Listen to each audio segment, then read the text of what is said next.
Hai hai, assalamualaikum warahmatullahi wabarakatuh. Udah ketemu lagi nih di video yang berikutnya. Jadi kita akan membahas lanjut lagi ya ke dua input variabel. Kalau kemarin, kalau yang video sebelumnya itu kita udah membahas tentang teori perilaku produsen satu input variabel, yaitu tentang the law of diminishing return atau hukum penambahan nilai yang semakin berkurang. Tapi sekarang kita akan belajar tentang dua input variabel. Jadi mengkombinasikan dua input variabel ini ada tenaga kerja dan modal. Nah, di dalam dua input variabel itu hanya ada dua yang kita pelajari, dan ini mungkin lebih simple, tapi juga nggak simple-simple banget. Tapi karena di sini akan menemukan suatu fungsi, tapi fungsinya nanti kalian bisa searching sendiri biar ada pemikiran yang kritis dan bisa mencari, menduga, eksplorasi diri gitu. Nah, di sini yang akan kita pelajari adalah isokos dan isokuan. Hanya ini yang bakalan kita bahas di dua input variabel. Input itu apa tadi? Input itu adalah faktor produksi ya. Jadi menggabungkan dua faktor produksi gitu. Nah, yang pertama kita akan membahas tentang yang namanya isokos. Isokos. Aduh, maaf banget nih videonya goyang-goyang banget nih. Jadi isokos dari kata kos. Kos ini adalah biaya. Kos, bukan kos-kosan ya, tapi ya. Kos itu dalam ekonomi dia adalah biaya. Biaya yang dikeluarkan. Iso itu sama. Jadi biaya yang sama. Gitu. Kalau kita bahasakan, isokos ini adalah kombinasi dua faktor produksi antara tenaga kerja dan modal dengan biaya yang sama.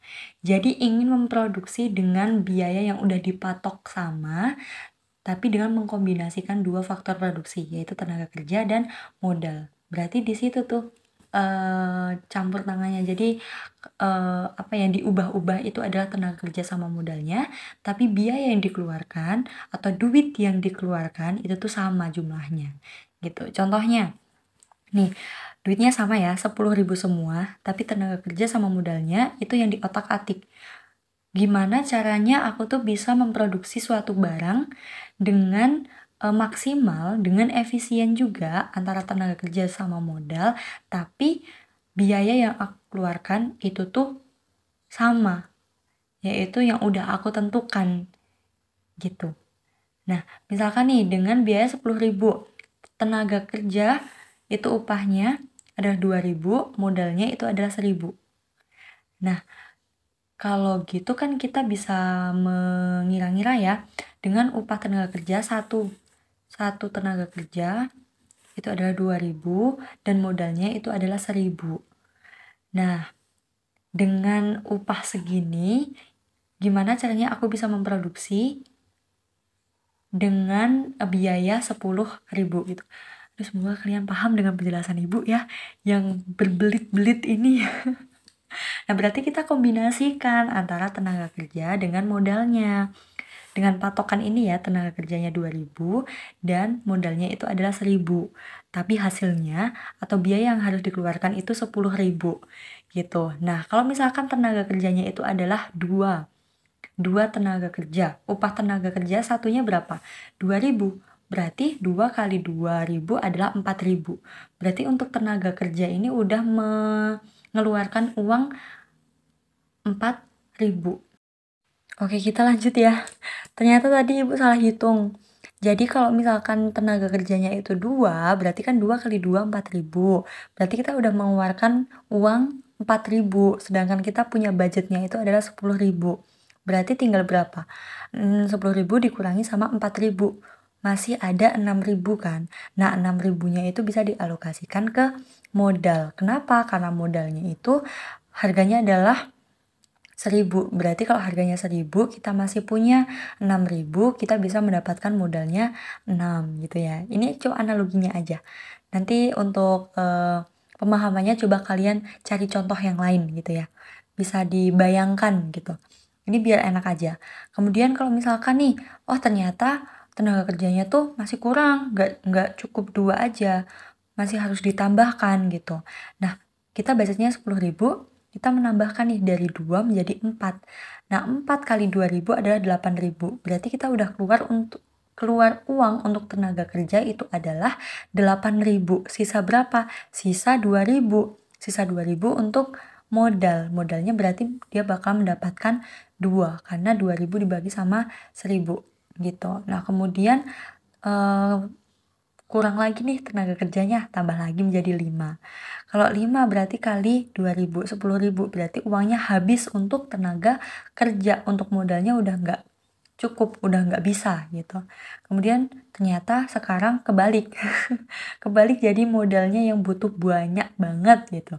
Tenaga kerjanya di PHK semua. Tenaga kerjanya cuma butuh 1, modalnya berarti 8. Kenapa? Karena 1 dikali 2.000 sama 2.000. Kita udah keluar 2.000, sisanya adalah 8.000. Nah, itu dialokasikan ke modal gitu. Jadi mengotak-atik kombinasi antara tenaga kerja dan modal biar penggunaannya itu secara maksimal, tetapi biaya yang dikeluarkan itu adalah sama, sudah ditentukan.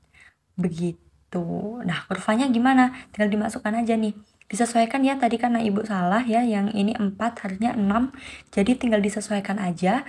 Tapi pada intinya kalau IC atau isokos itu kurvanya kayak gini. Oh ya, dalam membuat kurva tuh kita harus menggambar dulu. Menggambar garis horizontal dan vertikal. Di sini itu adalah modal, ini sama ya. Di sini adalah tenaga kerja atau kita sebutnya capital gitu. Capital itu tenaga kerja. Kok capital, sorry. Laborers, dia adalah tenaga kerja. Nah, dalam isokos itu kurvanya dari kiri atas ke kanan bawah. Ini IC1. Ini 0. Jadi kalau isokos itu kurvanya kayak kurva permintaan. Nanti kalau kalian belajar permintaan sama penawaran ya. Jadi kurvanya dari kiri atas ke kanan bawah. Mengikuti kayak ininya. Mengikuti modalnya berapa, tenaga kerjanya berapa. Kalau misalkan tenaga kerja 1, dia bakalan mengeluarkan modalnya 8. Kalau 2 dia 6 ya, harusnya 6. Kalau 3 nggak ada, kalau 4 itu adalah 2 gitu. Kalau 5 0 gitu. Jadi disesuaikan dengan angkanya. Baru kamu atau kalian itu menggambar kurvanya. Nah, yang dimaksud kurva itu yang ininya nih. IC-nya ini. Bukan yang ini ya. Tapi ini, garisnya ini. Ini namanya kurva. IC1.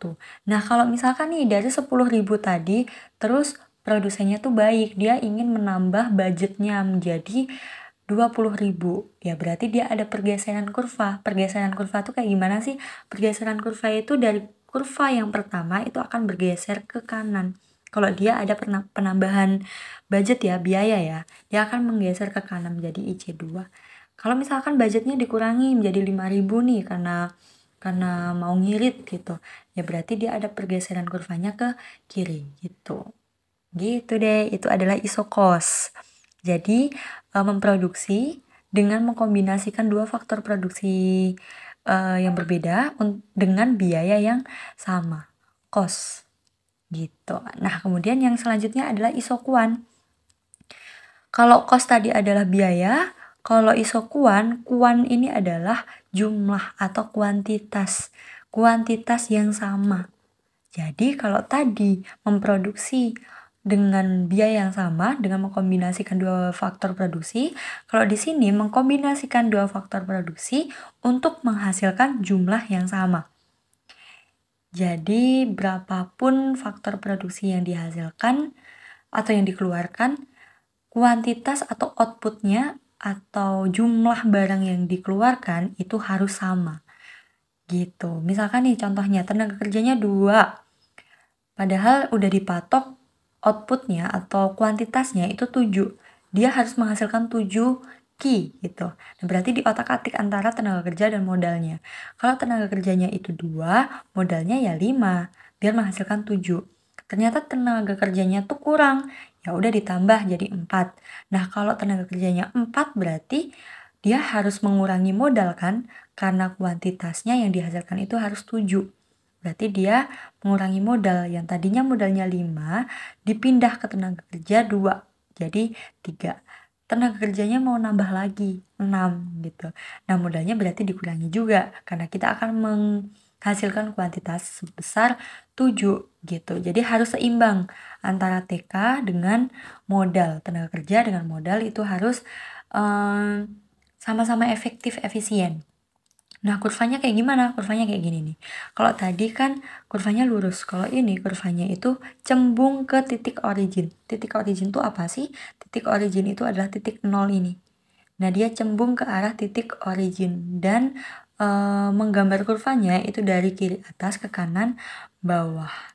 Gitu. Dan itu disesuaikan aja. Kalau misalkan tenaga kerjanya 2, oh modalnya 5. Kalau 4, oh modalnya 3. Kalau 6, oh modalnya 1.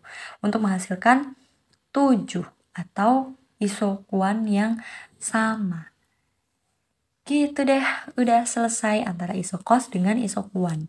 Kalau masih belum paham, bisa cari referensi yang lain. Coba baca-baca ulang, dipahami, nanti bisa ditanyakan ke ibu.